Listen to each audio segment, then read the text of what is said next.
തൃശ്ശൂരിലെ ഫേമസ് ആയിട്ടുള്ള ഒല്ലൂര് പള്ളി പണിയാൻ സ്ഥലം വിട്ടുകൊടുത്തത് മാളിയേക്കൽ കർത്താക്കളാണ്.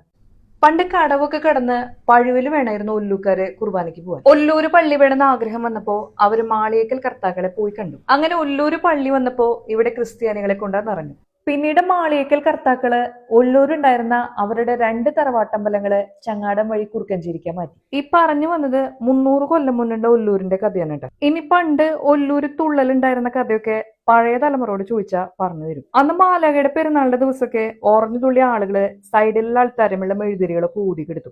പിന്നെ അവിടെ ബോധം കെട്ട് വീഴും.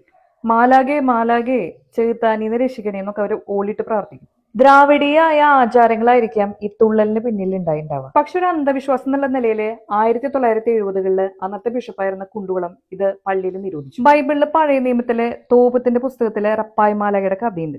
രഘുവേലിന്റെ മോള് സാറ 7 കല്യാണം കഴിച്ചിട്ടും 7 കല്യാണത്തിലെ ഭർത്താക്കന്മാരും ആദ്യ രാത്രി മരിക്കും. പിശാചായിരുന്നു അതിന് പിന്നിൽ കളിച്ചേർന്നത്.